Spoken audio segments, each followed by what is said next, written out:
আমি ওমর ফারুক শুভ, জাতীয় নাগরিক পার্টি এনসিপি ফেনী জেলা আহ্বায়ক কমিটির সহ সাংগঠনিক সম্পাদক। আমার ডাইনে আছেন আব্দুর রহিম, উনি এনসিপির জেলা আহ্বায়ক কমিটির সহ সাংগঠনিক সম্পাদক। আমার আরও ডান পাশে আছেন ও মোহাম্মদ জোনাইদ হোসেন, সে এনসিপির আহ্বায়ক কমিটির সদস্য। আমার বাম পাশে যে আছেন সে নূরে আজিম, এনসিপি জেলা কমিটির সদস্য।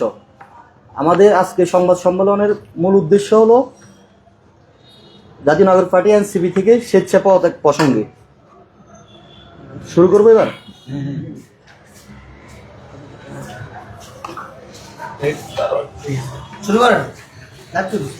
সম্মানিত সাংবাদিকবৃন্দু, আপনাদের সবাইকে ধন্যবাদ আজকে এই সংবাদ সম্মেলনে উপস্থিত হওয়ার জন্য।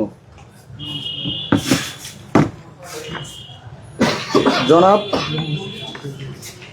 আমার সালাম ও শুভেচ্ছা গ্রহণ করুন। আমি মোহাম্মদ ওমর ফারুক শুভ, দীর্ঘদিন আপনাদের দলের সাথে একজন দায়িত্বশীল কর্মী হিসাবে কাজ করেছি।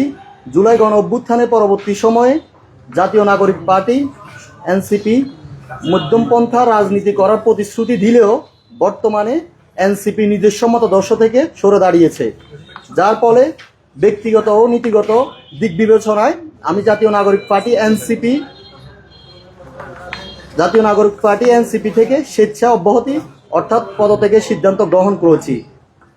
অতএব আমার পদত্যাগ পত্রটি গ্রহণ করে আমাকে এনসিপি হতে দায়মুক্ত করলে কৃতজ্ঞ থাকব। আমি আজ 6 জানুয়ারি 2026 থেকে জাতীয় নাগরিক পার্টি এনসিপির সকল কার্যক্রম থেকে অব্যাহতি নিলাম। ধন্যবাদ সবাইকে। এটা কি শুধু আপনি পদত্যাগ করছেন না আপনার সাথে আর কি আছে? আপনারা দেখতে পাচ্ছেন আমার ডানে আছে জেলা কমিটির সহ সাংগঠনিক সম্পাদক আব্দুর রহিম বাবু। আমার আরও ডাইনে আছে মোহাম্মদ জোনাইদ হোসেন, জেলা কমিটির সদস্য। আমার বামে আছেন মোহাম্মদ নূরে আজিম, জেলা কমিটির সদস্য। আমরা একসাথে সিদ্ধান্ত নিয়েছি, আমরা একসাথে বৈষম্যবিরোধী ছাত্র আন্দোলন থেকে শুরু করে জাতীয় নাগরিক পার্টি এমনকি জাতীয় নাগরিক কমিটি, পরবর্তীতে জাতীয় নাগরিক পার্টিতে জেলা কমিটিতে কাজ করেছি। এবং আমরা এনসিপি, আমরা একটু আগে আপনাদেরকে বলেছিলাম যে মধ্যমপন্থার রাজনীতি করবে বলেছে, তারা 300 আসনে প্রার্থী দিয়ে বলেছে, তারা কোনো জোটে যাবে এরকম কিছু আমাদেরকে শুরু থেকে জানাননি। হঠাৎ তারা সিদ্ধান্ত নিয়েছে যে জোটে যাবে, এই জন্য আমরা স্বেচ্ছা স্বজ্ঞানে এনসিপির পদ থেকে পদত্যাগ করেছি। ধন্যবাদ সবাইকে। না, আমরা এখনো ওই সিদ্ধান্ত নিই নাই। যদি সিদ্ধান্ত আমাদের হয় তাহলে অবশ্যই আপনাদেরকে জানানো হবে। ধন্যবাদ। এই আপনাদের নামগুলো একটু বলেন, কি কোন পদে আছেন? আপনার নাম বলেন। মোহাম্মদ জুনাইদ হোসেন। ভাই, আপনাকে বলতে পারি আপনি নৈতিক দায়বদ্ধতা থেকে পদত্যাগ করছেন। জি, তো আপনি এটা এখনো গ্রহণ করেন নাই। না, আমরা অলরেডি তাদের কাছে পাঠিয়ে দিয়েছি। আমাদের যেহেতু আহ্বায়ক কমিটি আছে, আমার দায়িত্ব আছে যা তাদেরকে আমরা পাঠিয়ে দিয়েছি। আমরা তো প্রেস রিলিজে বলে দিচ্ছি যে আমরা স্বেচ্ছা স্বজ্ঞানে এনসিপি থেকে পদত্যাগ করেছি। এর আগে গণতান্ত্রিক জোট নামে একটা জোটে ওনারা ছিল, এবি পার্টি সহ গণতান্ত্রিক এই রাষ্ট্র সংস্কার আন্দোলন সহ। তো ওই সময় আপনারা পদত্যাগ করলেন না, এখন ইসলামী যে 12 দলীয় জোট আছে ওই জোটে যাওয়ার কারণে কি আপনারা পদত্যাগ করছেন?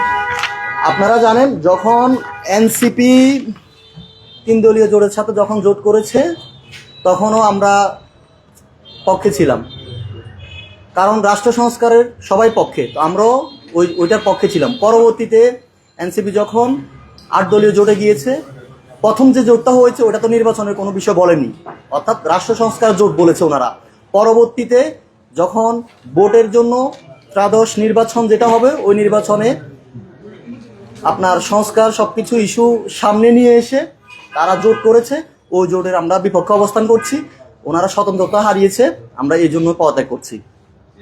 কি ধরনের স্বতন্ত্রতা হারিয়েছে, মানে কি ধরনের স্বতন্ত্রতাটা, কি ধরনের এটা একটু বলেন। এনসিপি শুরু থেকে বলে আসছে মধ্যমপন্থা রাজনীতি করবে, তারা কোনো জোটে যাবে না, তারা 300 আসনে প্রার্থী দিবে। ওই 300 আসনে প্রার্থী না দিয়ে তারা জোটে গিয়ে প্রার্থী দিয়েছে, এই জন্য আমরা স্বেচ্ছা স্বজ্ঞানে এই সিদ্ধান্ত নিয়েছি। আপনার সাথে আজকে কারা কারা আছে?